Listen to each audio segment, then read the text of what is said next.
Hey guys, welcome to another episode of Blockbusting. I'm your host, Jay Light. With me today, my guest, Hasan Piker. Piker? Do you care if I pronounce it the correct way or not? I cared the most. Hasan, I'm so upset with you Hasan right now. Piker, he cares.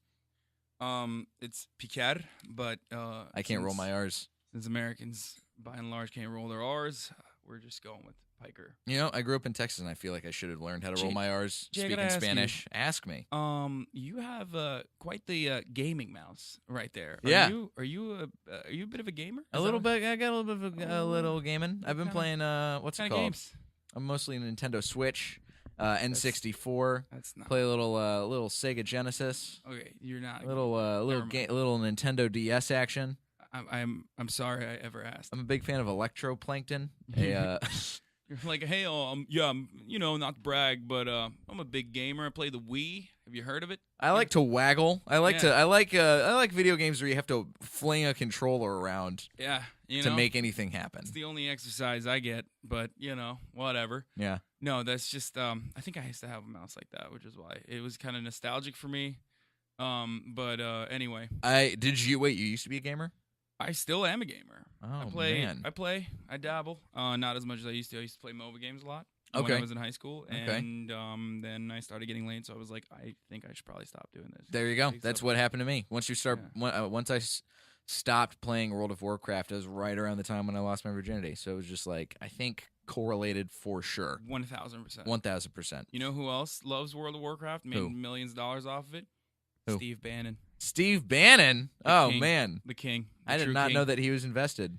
Yeah. He's a big Hollywood investor, which is perfect because this is our movie podcast. Exactly. And we're going to talk about some movies. I'm putting him up, and you're dunking it. Yeah. You're laying them down. This is why I wanted to have you on as a guest. Great, from the start. Perfect. Yeah. Let's get things going. Let's talk about the box office for the weekend. So, courtesy of Box Office Mojo, top headline: Coco strums up a second weekend at number one. My friend's in that movie actually, Jaime Camil. Yeah. Yeah. He's is he one of the skeletons? I believe so. I'm a bad friend. So the idea behind that is it was an interesting investment because they had never actually put out a Latin focused movie that is supposed to target the Latin marketplace, but then also they didn't know how it would perform in America. And it has been knocking it out of the park, from what I understand. It has. And it's going to, again, from what I understand, it's going to open up a lot of opportunities for other Latin centering children's shows. It's 2 weekends at number one in a row, and it is also still the number one movie in Mexico. And I imagine internationally it's expanded to a lot of other international Latin and Spanish-speaking markets. So it's probably going to keep killing it. Right now, this weekend, it's still, like I said, number one at the box office, $26 million and a point right after that. So its total gross, $108 million. It's doing great. Dip a little bit, but it's still doing pretty slam down, bang up job. Wow, you're like one of those morning sports talk radio DJs but just about movies. Yeah. And how much they gross. Oh, dude. Wait till you hear this gross. Oh, yeah. Let's hear it. This is a gross movie that's still grossing. It is. It's Justice League. Justice League at number two. $16.5 million, excuse me. I'm giving it less credit than it deserves. And honestly, it's... God. Have you seen Justice League? Absolutely not. I refuse to see Justice League. I have no desire to see it. Max is shaking his head in the booth like he understands.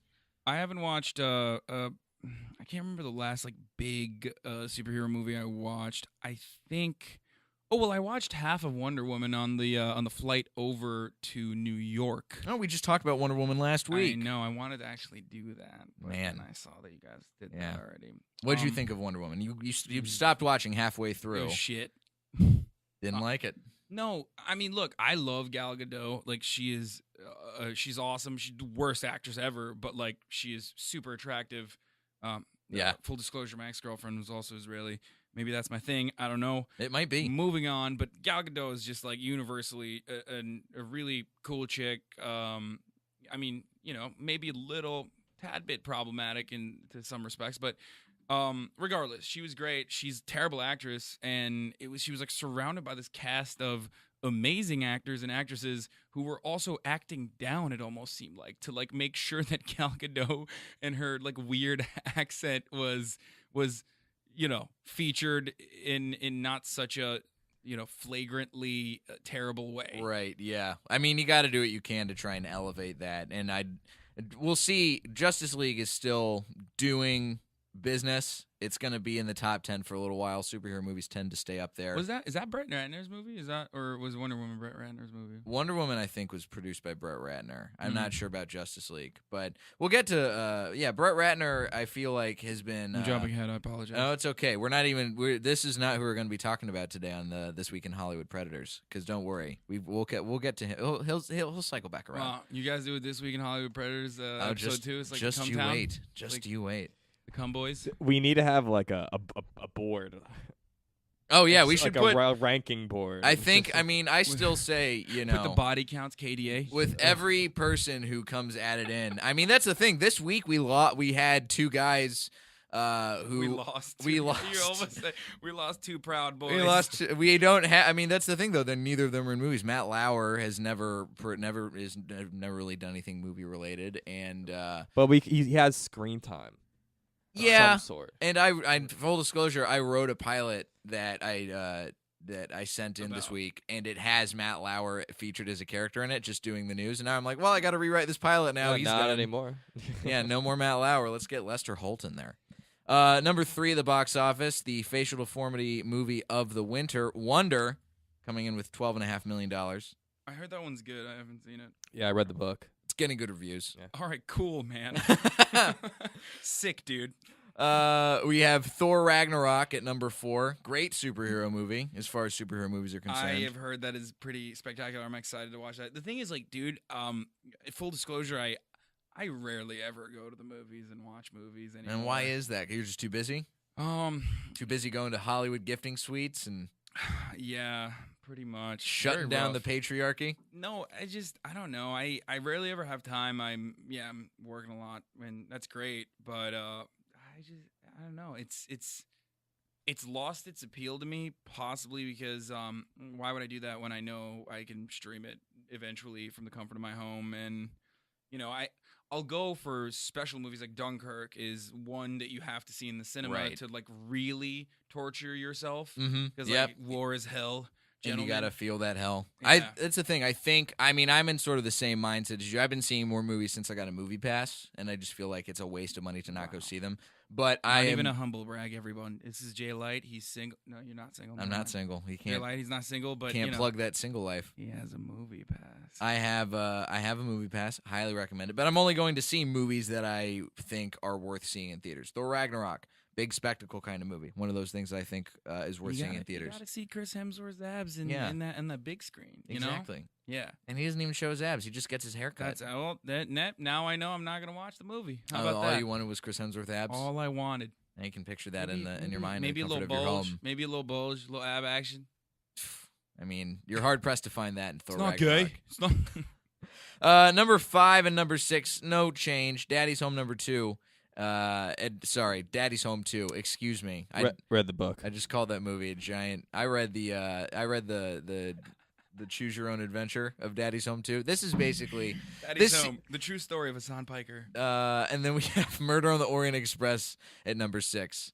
And I'm waiting. Those are doing okay. I'm waiting for you to be like, oh, Agatha. It's Agatha. It's Agatha Christie. It's up on the shelf. Actually, it's on the shelf. Number 7, a limited release movie that has done well and is finally going wide is Lady Bird. $4.5 million at the box office, $17 million total earned. This movie's getting a lot of heat. It's getting a lot of awards traction. It started to win some awards. It won the New York Critics Circle Award for Best Picture. I don't think it's that good. I have literally no idea what that is. It's a coming-of-age movie. It's stock. It's got Saoirse Ronan. It's got Laurie Metcalf. They do a good job, but it's not a groundbreaking movie. No, we need more coming-of-age stories for sure. Yeah. We don't have enough of those, honestly. No. There's superhero movies and coming-of-age movies are the two most underrepresented movies in the marketplace. You just don't see them anymore. You just never do. I feel like what happened? Like, how can they have these massive superhero movies like twice a year now? From like It's just they and that's and from the same universe now too. It's like fucking serialized. Can I curse on this? Yeah, you can swear as much as you Right. fucking want, dude. Shit, fuck, Yeah. cuck. Anyway, Is cuck a swear word now? I think it might don't know. count. I mean, It's racist. It hurts the way when we say it to each other. So Oh. it's just like any. I think let's see. After that, we got 3 Billboards Outside Ebbing, Missouri at number 8. Just went into wide release more as well. 4.5 million, just shy of Lady Bird's numbers. Now, this is a movie I do recommend everybody see. Great movie. I think you would like it a lot. It's got a lot of there's a lot of political overtones and undertones to it. And it's really, really well acted. Very funny. Very black, deep, bleak comedy.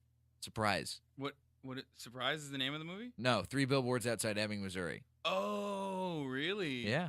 I saw a lot of like marketing or PR related stunts around it. I think before the movie came out. I have no idea what it's about, but It's a very good movie. It covers police investigations, police brutality. Got a lot of fucking love it, dude. feminine agency going on love with that. police brutality. Really, like give me more of well that. made. That's what I'm into. That's my kink. The Star, our favorite retelling of the Nativity story, coming in at number 9 with an even $4 million. And finally, rounding it out, getting out of the box office, A Bad Mom's Christmas at number 10. I don't know what the fuck that is, but I will avoid it like the plague. I mean, I read the book, but it's all right. You got a lot of books you guys read in this room. It's it wasn't called. They changed the title for the adaptation. The original movie was How the Bitch Stole Christmas, and Yeah. it's about a divorce. It's about my mom. It's about who my left mom. my dad. Tore the stockings down, burned them to the ground. Why did you have to leave, Mom? Now I hate women. See, that's oh man. And here's the thing: this is not in the top 10 yet, but I would like to point it out as a special note. The Disaster Artist at number 12, the movie about the making of The Room. It is the number 1 new release. It had been in 19 theaters this weekend. It made just over $1 million, $1.2 million, $64,000 per movie that it per screening. And I saw this, and once this goes wide next weekend, it's gonna blow the fucking roof off. I am excited to America. watch that one. That is one I will probably go see in the theaters just so I can be a part of the overall conversation. You gotta, and that's the thing. It's one of those movies. It's kind of like, I think Get Out had sort of the similar vibe. Obviously, very different movies, but that's a kind of movie where you go see it in a theater. Are you trying to say that The Room did not expose the underlying racial tensions that exist within even like the seemingly democratic Americans? You know, The Room is pretty prescient because that movie's all about getting cucked by your best friend. That movie's about getting cucked, folks. Here we are on cuck casting. Yeah, cuck busting. Yeah, we're cuck We're busting busting pretty these hard. cucks. Yeah, we're pivoting alt right now really man. quickly. So that's the podcast now. We're gonna find all the cucks and we're gonna make we're movies gonna about them. we're gonna make them fuck our girlfriends. I think everybody should go see The Disaster Artist once it comes out, and go see it in theaters because everybody being in the theater with you, laughing at stuff, people are quoting lines from the movie. It's great. It's a really well-made movie. Yeah, and great. get a recap and watch 2 minutes of The Room before. Yeah. I'm definitely not watching it in the theater now. If people are fucking quoting lines and shit, I get the whole cult following. Like people go and watch together and like quote the lines and shit. And it's like, what is the other thing? The Rocky Horror Picture Show. But that's the thing. It's not the style. same way as it would be like if it was a The Room midnight screening, where it's not like people are yelling stuff at the screen. But it's like, because they show segments of the movie that James Franco recreated shot for shot, and it's just it's very high level fan service. Yeah. It's really well made. I love fan service both in anime and also, in your everyday life. In everyday life. Hashtag woke bay. Let's talk some movie news. First up, Quentin Tarantino finally announcing the release date for his new movie about the Manson family. This is coming to us courtesy of Variety. So it is going to hit theaters August 9th, 2019. The 50th anniversary of the day that the Manson family murdered the LaBianca family here in L.A., and the day after actress Sharon Tate was killed, Roman Polanski's wife. I mean, I think Charles Manson is a bad rap. Just he was the OG alt-right guy. This is the alt-right podcast. He did cut. He scrawled a swastika into his forehead. Yeah, just the original alt-right leader. So this movie has kind of been like other Quentin Tarantino stuff, kind of shrouded in secrecy. We know that it's already bumped around between studios because of all the stuff with Weinstein at the beginning of this whole Hollywood harassment cycle. But it's set in 1969. It's supposed to involve Charles Manson and the Manson family murders, and apparently it's not a biopic. But we have no idea what it's about. But it's Quentin Tarantino, so you guarantee that there's going to be at least 3 white guys saying the N-word. Oh, That's absolutely. just how it goes. It doesn't. It doesn't work any other way. I'm a Quentin Tarantino fan. His movies are always entertaining to watch. Do you watch many Quentin Tarantino movies? I am a big fan, but I say that cautiously because any given day now, if we heard anything about Quentin Tarantino, I would probably revisit those statements. Yeah, he's gonna go up on the list soon. I See, mean, that's look, the I could reality see him is going up on the list. Quentin Tarantino loves sucking toes, dude. Like, loves sucking toes. He hasn't sucked mine, but I just did. There is, when. But Chappelle talks about having a foot fetish all the time, and he's but he's still Chappelle's good. Chappelle also has never had any sort of sexual harassment conversation in the news ever.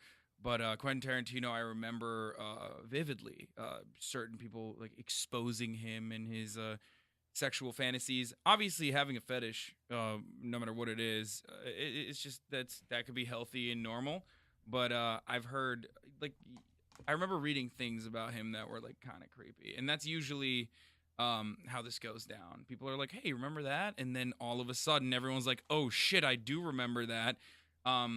And we say Harvey Weinstein was the kind of fire that started this, but I think Hannibal Buress and Bill Cosby was very similar. Oh to, yeah, if not maybe just the first of its kind.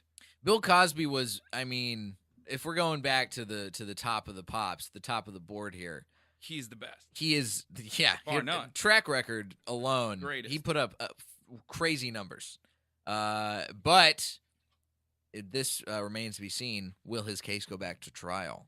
Well, we'll see. Who knows? We'll see what happens when they expose Bryan Singer and shit. And that actually is perfect timing. This is who we were going to talk about this week on Hollywood Predators, Bryan Singer. Bryan Singer halts production on Bohemian Rhapsody due to quote-unquote health matter. This is courtesy of IndieWire. So, Bryan Singer is producing a bunch of different movies right now. The most prominent one is Bohemian Rhapsody, the forthcoming biopic about Queen frontman Freddie Mercury. Oh shit, that's with the guy. God damn Rami it. Malek. Yeah, Rami Malek. Rami Malek. Yeah. Fucking From, shout out to Muslim Brothers. Yeah. So now Bryan Singer has left the film. This is we got 2 conflicting accounts here. So his representatives say this is a personal health matter, quote unquote. 20th Century Fox made no reference to Singer's health and specifically said 20th Century Fox film has temporarily halted production on Bohemian Rhapsody due to the unexpected unavailability of Bryan Singer. So, Is he getting one last run in, you think? what I think, hitting up Jeffrey Epstein, taking a run out to the island, Yeah, he's just flying out one last time. He's one like, last joyride. Go out with a bang, baby. Go take a ride on Joy. I think this is very telling. I think this means that Singer's the next person to officially have news and allegations drop against him.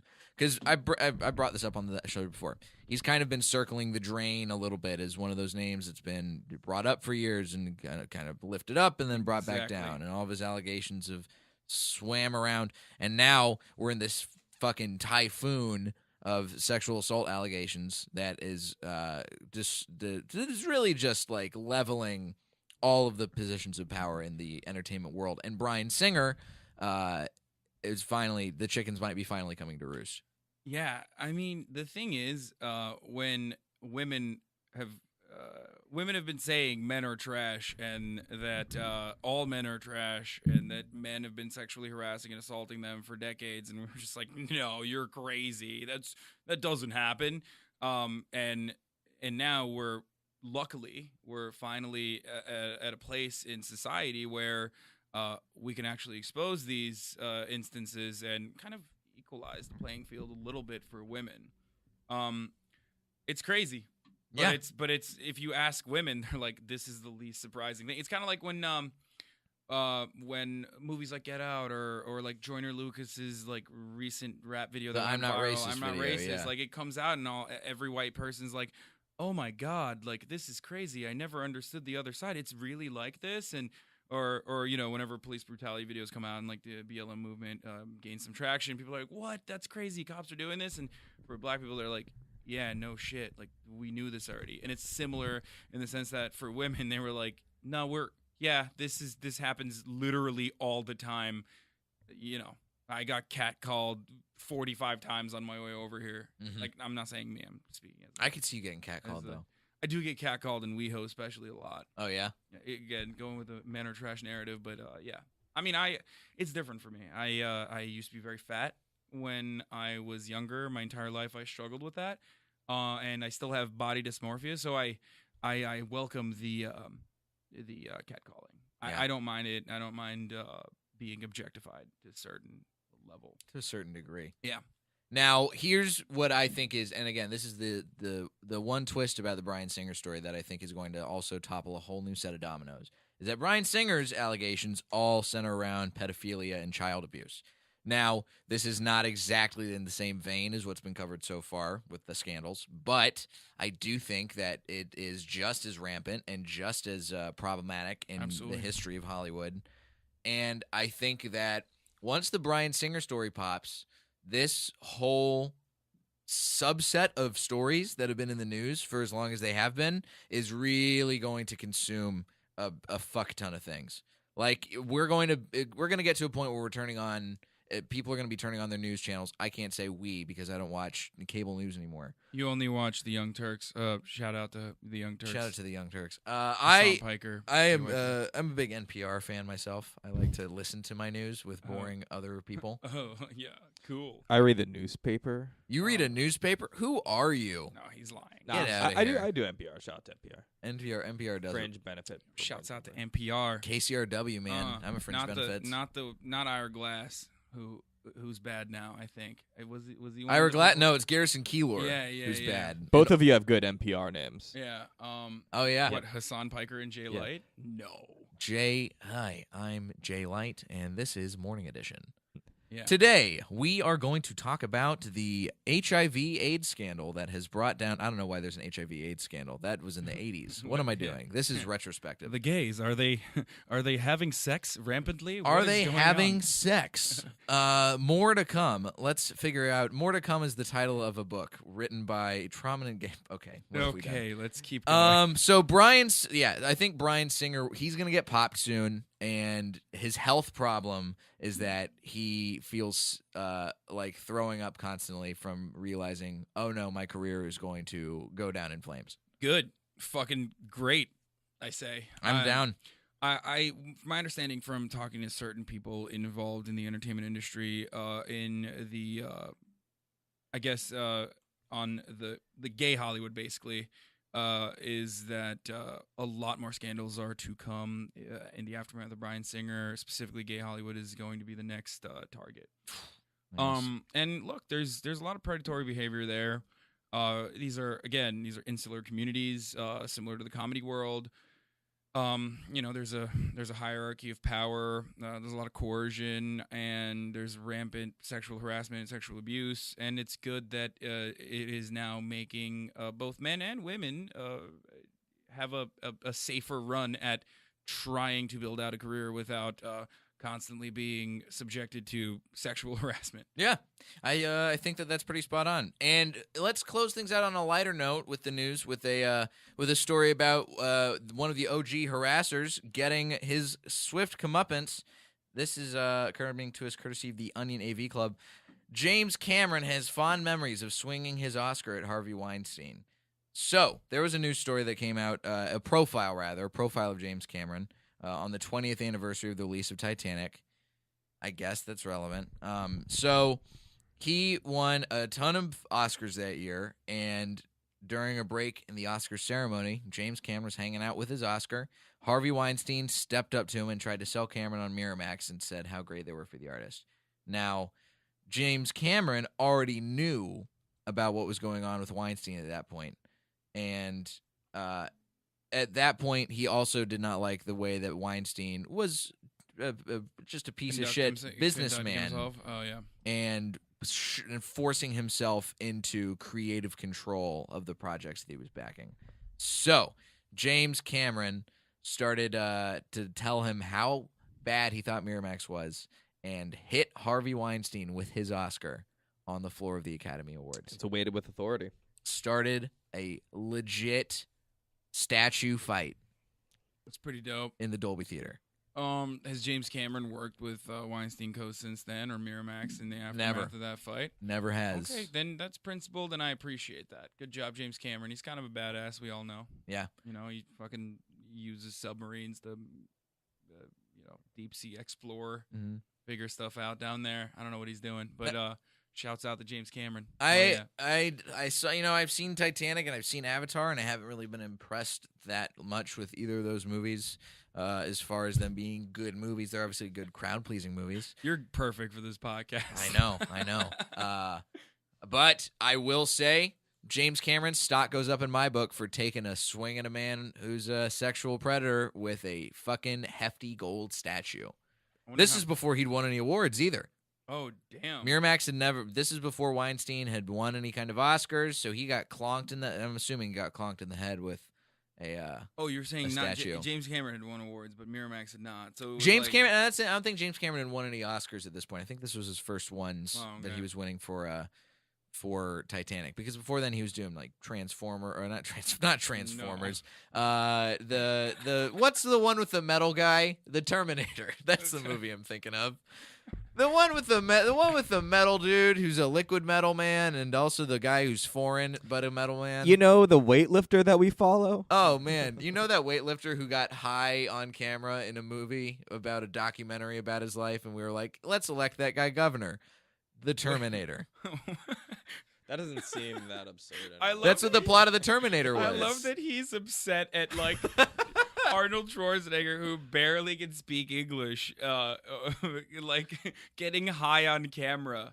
Like that was your big problem with Mostly I'm just mad that he has more muscles than I will ever have in my whole life. He still does. Yeah. He still does. Oh God. You're not talk like about the adultery or anything. You're like, nah. See, I can handle that because it's Kennedy's. I get it. Kennedy family always gets drama. Yeah. But also, I just want muscles, and Schwarzenegger's got the muscles. He got muscles to spare. What he should have done when he was governor of California was enact some kind of like if he was spread the muscle around. If he was a socialist, like his people over in Europe were, he could have donated some of those muscles to weak little boys like me. In high school, we actually had a PE requirement of pull-ups that we had to do because of Arnold Schwarzenegger. Yeah. How many pull-ups? It was only 3 pull-ups. But everyone in the entire state had to do it. We just had to do 1 pull-up in Texas. Do they do? Do they execute you if you can't? Like, what the fuck? What do you mean there's a summer school PE. But like, how do they punish you if you can't do it? It's like you run, boy. Oh, Jesus You just Christ. run. Now, Hasan, important question for you. Yeah, go ahead. Between the abs of foreign men, do you go Chris Hemsworth or do you go Arnold Schwarzenegger?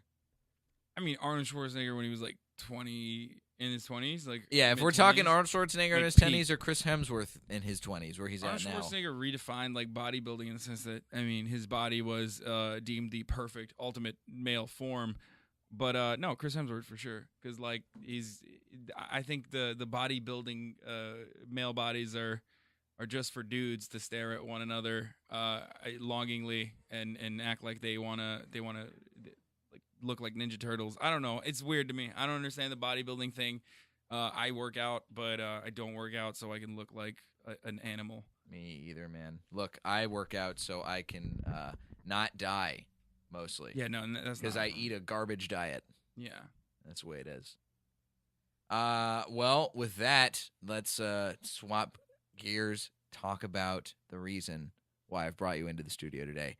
Hasan Piker hates Spider-Man. Yeah. Spider-Man, the original 2002 classic.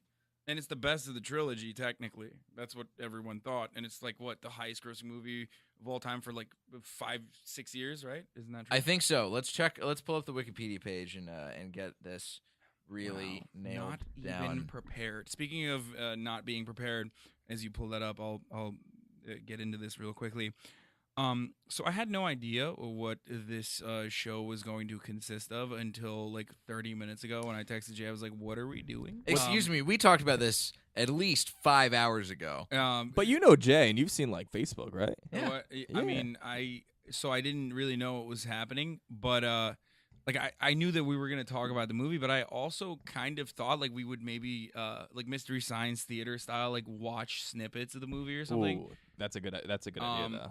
Just creating content But for it's you guys. been done. But it's been done. I'm trying to do something that's not Just been done. for an yet. hour, watch a No, bit of the ju- movie and no, yell at it. Not just like for an hour, but like we pick time codes ahead of time or something. But regardless, so I thought there was gonna be like a movie watching component to it. So I haven't really seen Spider-Man. It's okay. In like We can talk about Spider-Man as a feeling and how you felt about it when you saw it. typical. That's all that millennials. really matters. No, but I was gonna say this is like off the dome, top rope. Like I still have such strong feelings about how I hated the movie. Yeah. But it's not gonna be as informed and backed with like specific parts about the movie. Just wanted to put That's that out there. Fine. We don't do this podcast for the specifics. We do it for the generalities. Okay, good. So, Spider-Man, we'll get a little specific just to make sure everybody's on the same page and knows we're talking about a certain Spider-Man, because there's a lot of Spider-Man movies. A lot. We are talking about the 2002 American superhero film directed by Sam Raimi and starring Tobey Maguire as Peter Parker and Kirsten Dunst as Mary Jane Watson. Also featuring one of the best roles Actors. of all time, And actors of all time. J.K. Simmons. Oh, never mind. Wait, who were you gonna say? Willem Dafoe. Dafoe? I mean, Willem Dafoe is great as the Green Jesus Goblin, Christ. but I still think that the peak of this movie is J.K. Simmons as J. Jonah Jameson. I mean, come on, you can't give.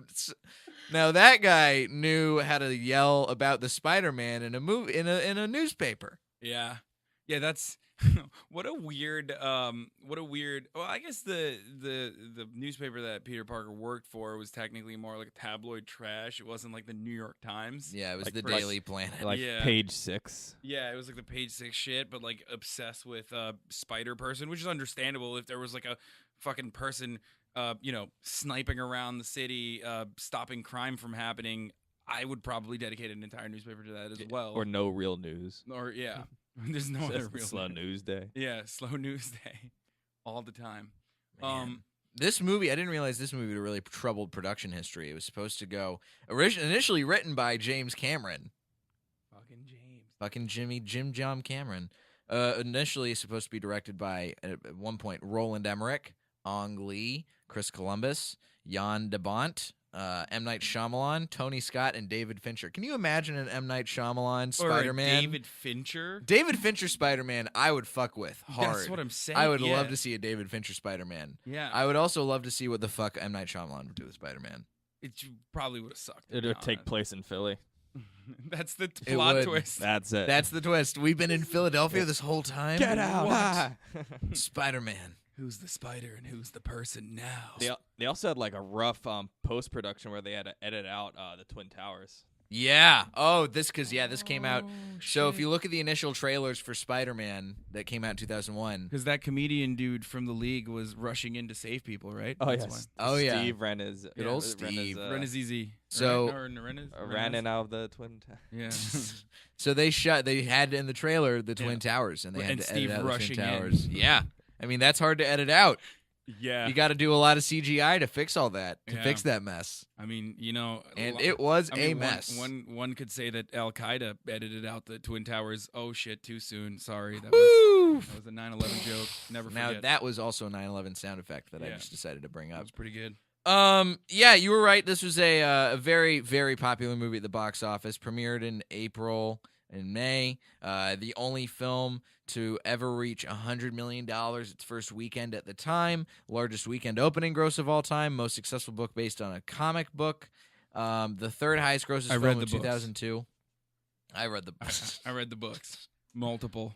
It was nominated at the Academy Awards for Best Visual Effects and Best Sound, and it redefined the modern superhero genre as well as a summer blockbuster. So that's actually really important. So the tell me CGI about why you hate this. So the CGI stuff is really important, but if you rewatch it, obviously it doesn't hold at all, even though it was revolutionary at the time because aside from this movie, you had never seen like a full-blown CGI blockbuster superhero movie at this capacity. Like the effects they used were definitely very modern for the time. It was a big gamble, but overall, my biggest problem with the movie is that while they were focusing on the bells and whistles, which is a very James Cameron move, the plot line was all right. It was the classic Peter Parker origin story.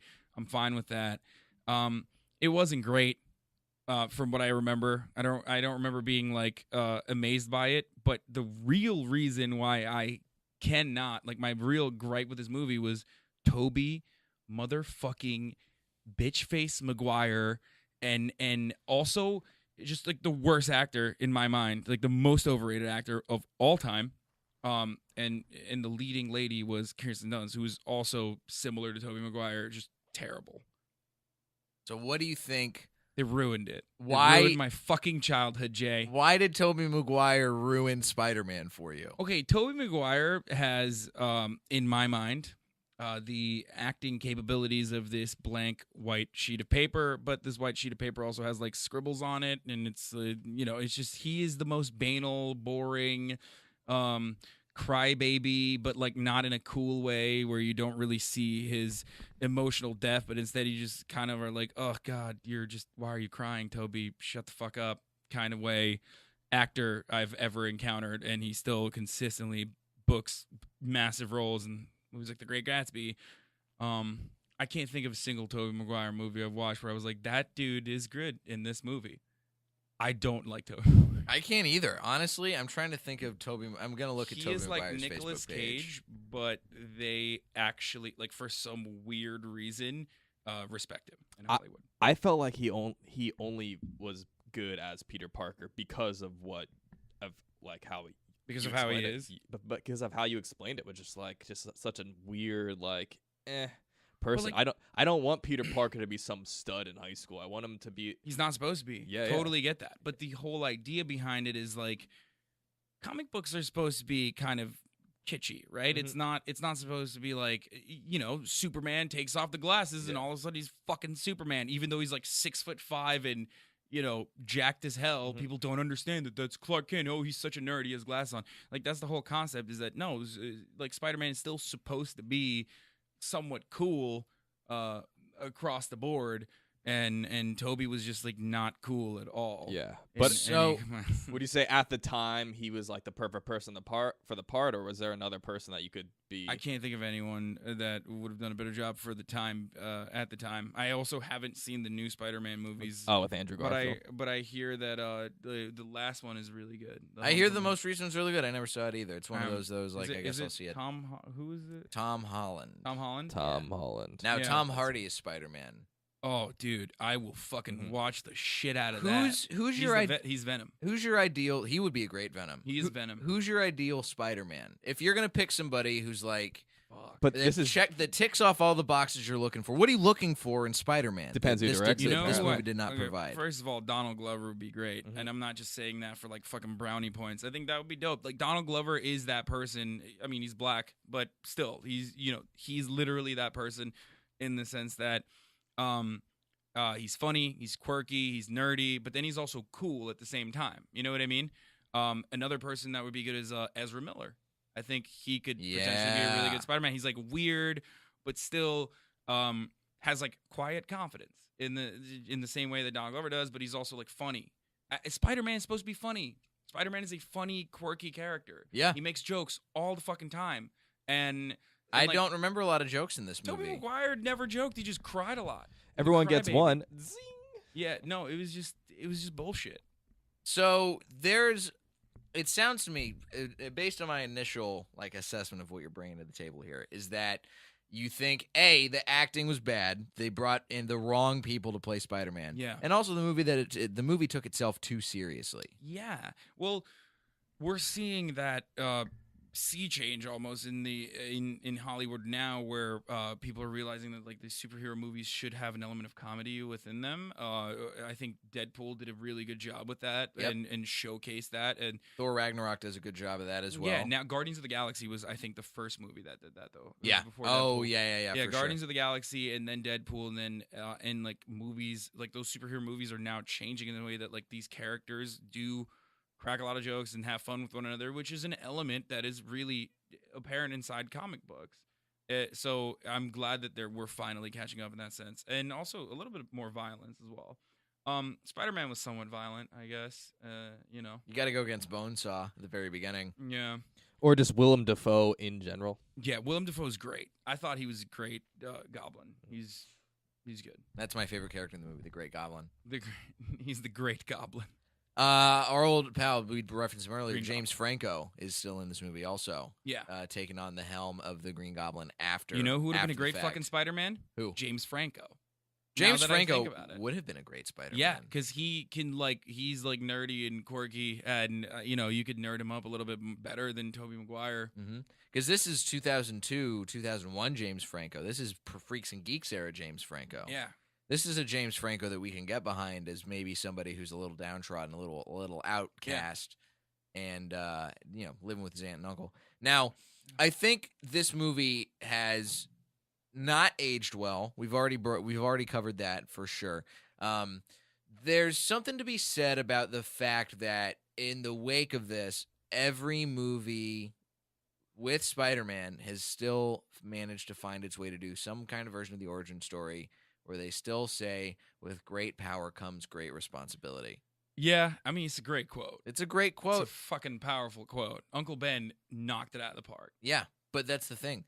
Do we need to keep seeing it? Do we need to keep having? Is it one of those things that like we're gonna see people put their own spin on forever and ever and ever? It's said at every bar mitzvah. Yeah. I think that's like that. You're staying. That's a way for directors and writers to remain true to the original canon almost. You know what I mean? Like, yeah. It's just like that's a part of the Spider-Man universe. I think one thing that we'll potentially start seeing is different universes within the Spider-Man universe, like Ultimate Spider-Man and now we have the Venom and Anti-Venom and Carnage becoming featured in the latest Spider-Man I think movie that's coming out. We were just talking about it. Tom Hardy's gonna be Venom. So that's really cool. That's exciting. We can move past the origin story at this point. Like, I hope so. It's like every don't need it. generation doesn't need to rewatch the same fucking origin story over and over again, I guess. But that's the whole underdog aspect of Spider-Man, is that he's a nerdy kid, doing really poorly and for young. Now let's talk about this. There's a quote from Tobey Maguire on why he identified with the character of Peter Parker. Oh, So this is Tobey Maguire in an article from the Internet Movie Database. I felt like I was an outsider. I think what happened to me made me develop this street sense of watching people and working out what made them tick, wondering whether I could trust them or not.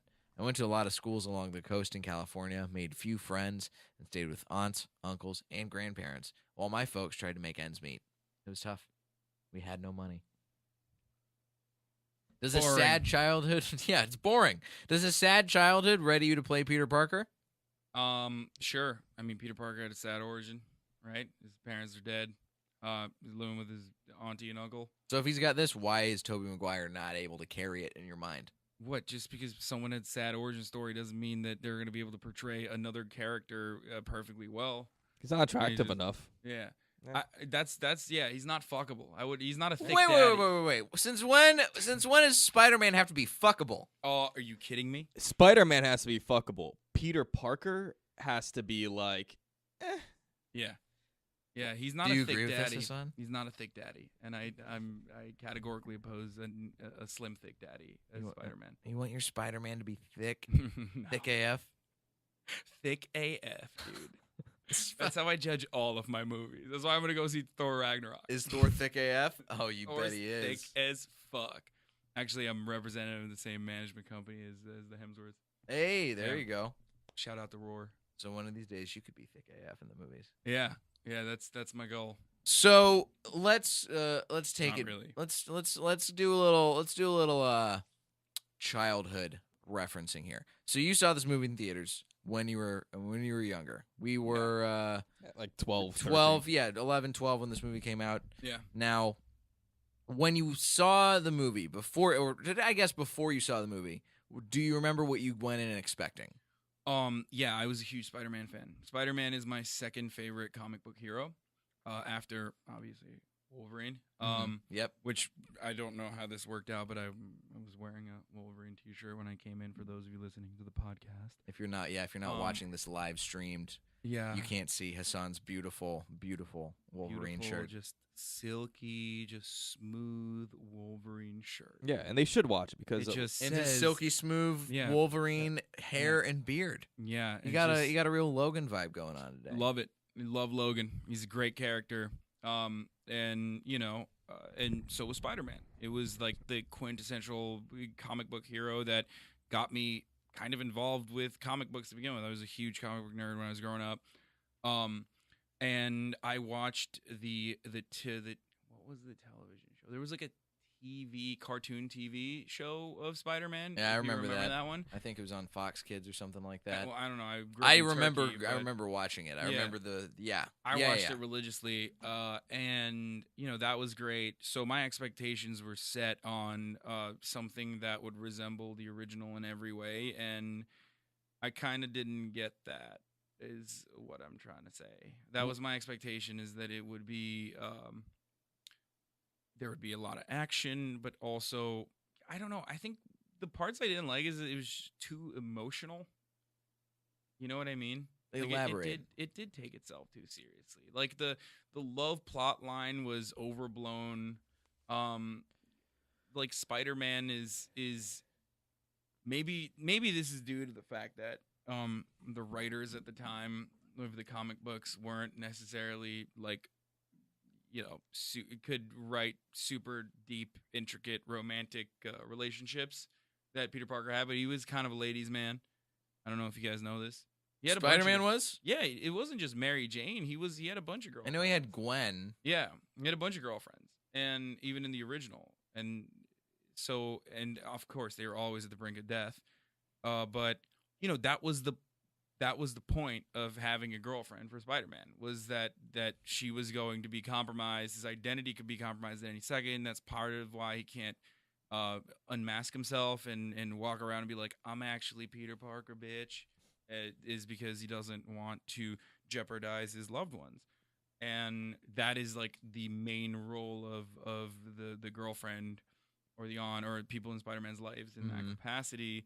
And I feel like it extended further than that. There was like too much of like the mushy gushy love stuff in there. There is that very famous kiss The scene in kiss, like Spider-Man. the Kiss in reverse the kiss. rain. Yeah. The upside down. Why? Kiss in the I rain. mean, Like, why was that so overblown? Like I remember watching it. It's one of those things when, I thought I was the weird one for being like, okay, this is cool. Like, I guess it's not that big of a deal. Like, yeah. I remember seeing that. I think I saw this movie with my church, like my youth group when I was. You were in a church youth group? Dude, I was in many church youth groups. Jesus Christ. I grew up. I practiced religion religiously. I didn't Yeah. read comic books. I read the good. I read the good book. You know Yeah. what I'm That's why getting you're- at. No, I'm That's why sorry. you're a comedian now. And I think we saw this in theaters, and I feel like there's a part of me that was like, I shouldn't be watching this with other people who I'm at church with. This seems too much. It's too risque. Did Kiss you, in the rain. Did you practice the upside down kiss with the other girls in your class? In the God. shower. I In wish. your church class? With my pillow, with my mattress and box spring. I'm not gonna make a pedophilia joke and say, did you practice the upside down kiss with the priest? I mean, I went didn't. to a Protestant church. All right. Oh, I practiced it with my pastor. Yeah. Get it right. Sorry. Get out. Yeah, I think and so you see the movie and it doesn't live up to your expectations, and how do you feel as a Spider-Man fan leaving the theater? I mean, I was 12. Like, you know how I The felt? the blinding prepubescent hate had not quite gotten to you yet. No. I think it festered. Like, it's part of the reason why I don't like Tobey Maguire. He had Right. his studio was actually next to ours for the longest time until we bought it out. But Yeah, fuck that guy. Buy him out. no, I'd see him all the time, and in real life, he was also not great. So then that like really fueled my anti-Tobey Maguire Oh my opinion. God. So you basically woke up 15 years later and you're like, Yeah. fuck that. Fuck that. Yeah, I like came in one day and he had these like fucking gold chairs that like were regular Target like fold up chairs that he fucking made someone spray paint gold that he would put outside to smoke his fat ass cigars right outside of our driveway every goddamn morning that he was there. And you know, I would walk by and I'd be very angry at him because, you know, I would remember how upset I was when that Spider-Man one was celebrated so much, even though it was not a great movie, even though it was the better one of the trilogy that came after. Oh, definitely. When you go down the line, you talk about Spider-Man 2's all right. Alfred Molina does a great job as Doc Ock. They literally But copied Spider-Man and pasted the same 3, movie. oh, fucking what an awful movie. Yeah. Spider-Man 3 was. Spider-Man 3 is goddamn ridiculous. Well, that's the campiness that you wanted. But you know what it is, though? Like, I'm thinking about it now. The reason why I rarely ever watch superhero movies could be because of Spider-Man. Because I don't really like care to watch superhero movies. Like, I never saw Suicide Squad. Never saw it. I knew it was going to suck from the jump. And everyone was like, what do you mean? This is so cool. Jared Leto's in it. I was like, no, this movie is going to suck. This is a cast of villains where the majority, first of all, Joker is not supposed to be that big of play that big of a part in the Suicide Squad's like actual comic book canon. And I knew that, and I knew that the rest of the villains were like kind of third-rate, shitty DC villains. So I knew that this was going to be a shit movie. But everyone had such high hopes for it. I never watched it. I haven't watched any of them, actually. I haven't watched Batman vs. Superman. I watched Civil War. I was upset with that as well because I think Civil War has, like, it's probably one of the best, most complex Marvel Universe stories that they've ever created. As far as, like, the deep political undertones and, like, having your heroes fight against one another and even having villains on one side. Working against one another. It was a really interesting. Like, I loved it. That was one of my favorite comic book series, and I think Marvel Civil War was it was all right. It wasn't bad, but it was just a fucking superhero movie. They never really got into the weed of like just the complex dynamic between security versus privacy. Like, what would happen if you I don't know. Do you think they did that with Marvel Civil War? I never saw Civil War Okay. because I, like you, have kind of been turned off by superhero movies. Yeah. I think that as a genre, the superhero movie kind of peaked with The Dark Knight. Yeah. I think since then there have been a handful that I've enjoyed. I liked the original Iron Man. I liked, again, like I said, Thor Ragnarok I thought was great. Deadpool I thought was really, really great. Yeah. But I remember seeing the Avengers in theaters. They shouldn't allow. I think I'm being very serious about it. They should not allow, going forward, and it's probably not going to happen. They should never allow actors that aren't genuine fans to portray characters. Then again, though, Hugh Jackman, great Wolverine, like not true to form, but still a great form of Wolverine overall, and I don't think he was a fan of the character. But the thing is, though, Hugh Jackman is a really great actor. Yeah, he's a really good actor. Hugh Jackman is Great dancer, singer, classically trained Broadway actor and Yeah. performer. fucking awesome. So if you can take somebody who's such a consummate professional like that and put them in the role of a Yeah. superhero, they're gonna knock it out Which of the I park. hear another thing about Michael Keaton, great as the Vulture. Yep. Again, of course, or Tom Hardy as Venom will be great as well. These are great actors in general. Tobey Yeah. Maguire, not so much. Heath Ledger as the Joker was great. Yeah. R.I.P. So the thing, I had two things to say. Say those things, and then we'll knock this thing out. Yeah. The first thing I wanted to say is there's a reason for why superhero movies are made so rapidly now, and there's a reason why they're not super complex. And they will never push boundaries. That reason is that they transcend culture, in the sense that if you make a war movie, there's two sides. There's an enemy, and there's the good guys. And that, unfortunately, does not do super greatly in the Chinese market or the international market in general.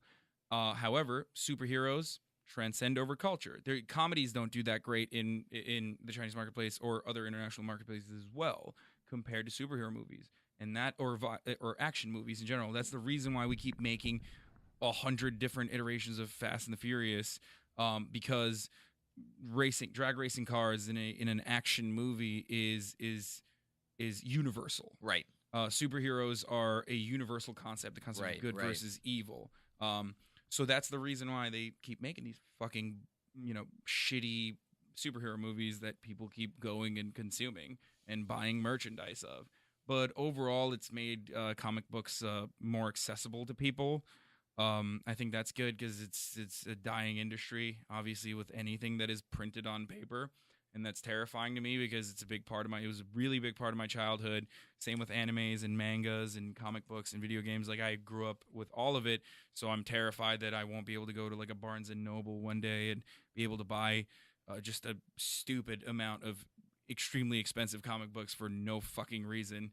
And then the other thing I wanted to ask you. Ask, please. This is a game I wanted to play with you. Game. Hit me with that game. Okay, the game is as far as superhero adaptations, what has stayed true to form out of the Marvel universe? Let's just keep it to Marvel because there's a lot of heroes out there. If we're keeping it to Marvel, yeah, what I will say is top 5. The top 5 for Yeah. the Marvel universe? Well, I think that you're on the spot. I'll just come up with. I will if definitely you want, I can say, start with mine. Well, I would say I'm not going to put this in any particular order. I'm not going to order this. It's But fine. I'm just going to say 5 that I think did a really good job. Yeah. Thor Ragnarok. And I will say that, and part of that is because... So you're saying like specific character, like Chris Hemsworth is Thor. Chris Hemsworth is Thor, and not just that, but the way that they structured the movie, factored in stuff involving the Hulk from specific storylines in the comic books, the Planet Hulk storylines, and making it visually look a lot more like a comic book than they ever have in any of the Marvel movies. This is something that Thor Ragnarok does really, really well. And I just think it deserves a lot of credit for that. Deadpool, I think, has done a good job of that. Now, and I'm saying this as somebody who has not read a lot of comic books. I'm not really a comic book guy. It's never really been my medium. This is a bad game for us to play then. It is, but I'm sticking with it. Because Deadpool, I know that stayed true to the character. This is something that even fans back in the day were like, Ryan Reynolds would be perfect for Deadpool. Yeah. And casting him was probably a bit of fan service, but also did a great job because he fit the role very well. Yeah. I saw Logan earlier this year. I liked Logan. I didn't love it, but I do think it did a really great job of bringing in a side of the character of Wolverine and Logan, and in a way that had kind of been gotten away from over the course of the past movies, either his solo projects or him in X-Men. Yeah. It did a good job of giving the character a lot of levity. It deserved that. It was R-rated, which I think also the movie deserved to be. And then going back even further, I read the original Iron Man. I think Robert Downey Jr. was a great pick to be Tony Stark. He had the right blend of cockiness and also uncertainty, but also the tech wizard knowledge. Fully agree with that. If I got to pick a 5th, I mean, it's hard for me to pick a 5th. Blade. I never saw Blade. Blade is great. Holy shit. Didn't even think about Blade. Blade is definitely on that list. And then I mean, if you're at... Fill it in. It would either be Blade or teetering Guardians of the Galaxy. Guardians of the Galaxy would probably be my Okay. choice. I would say Guardians of the Galaxy did a really, really great job. Interesting. Yeah, no, you nailed it with Chris Hemsworth as Thor is a perfect adaptation, I think. It's really good. Like it kind of nails it. He's serious. Like he's just like, he's a god amongst men. That's a good one. I'm going to go ahead and say I think Captain America is not bad either. I've heard that the Winter Soldier is really well made. Yeah. No, but like these But the aren't original- well-made adaptations. I'm saying is like stays. The question I had specifically was like, what stays true to form? Like, what actor picks? I thought you meant just movies in Yeah. general. I Yeah. gotcha. So So actor picks. Yeah. actor picks. Like I think that was good as well. If we're going with that, Tom Hiddleston as Loki, I think is a really good pick. Yeah, it's a good. He's a good Loki. Yeah, you could be any character. Who else? What I was? Then the other one that you Billy mentioned. Corgan as Lex Luthor. I'm kidding. I read the book. we're doing It's right over. no, we're doing Marvel anyway. I'm But yeah, so I don't know lost. who Billy Corgan is. He's the lead singer of the Smashing Pumpkins. Oh. In spite of his rage, he's still just a rat in a cage. You know. Oh, okay. Thanks for the save. Who else you got? Who are your other two picks? And then Well, we got the definite one was going to be Tony Stark as Robert Downey Jr. Robert He's a Downey Jr. and Tony perfect, Stark, like fantastic. probably if not the best representation of Tony Stark. Maybe a little bit darker. He's supposed to be a little bit darker. Like he's a narcissist. He's a narcissist, and he's alcoholic. Yeah. He's also a fucking weapons manufacturer. Like, Yep. Even though the comic books are now actually partnering up with Northrop Grumman, I which heard is about fucking that. nuts. Oh, propaganda. Fuck you guys. God damn it, you sons of bitches. Anyway, yeah, Tony Stark like was deeply troubled by after a certain point deeply troubled by like all the weapons he had created. And yet they're like, "Oh yeah, we'll do a Northrop Grumman series." Man, that's bullshit. Yeah. Yeah, that's that war propaganda. So that was good. I think I gave you 3. Wesley Snipes' Blade, definitely. Marvel. What else? Who else? Who's your Now last I'm- pick? Who's your last Desert Island pick? I don't know. I wanted to go. Originally, I thought Hugh Jackman was Wolverine, but like then I started thinking about it, and not really. He doesn't really capture. He's good. He has the look for sure. He's a great actor, but I feel like Wolverine, first of all, is a tiny human being. He's supposed to be like 5'4". Right. But yet like extremely hairy, like super intimidating presence. Has like crazy dark past where he kind of was a special forces operator that would just go around the world in places like Bangkok and just kind of kill criminals. And like thinking about that, I think that Hugh Jackman doesn't really portray that as much.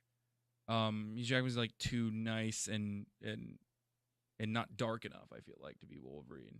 Now that I'm thinking about it. I don't know. Did you guys see Logan? Yeah, I did. Yeah. Man, and even with that.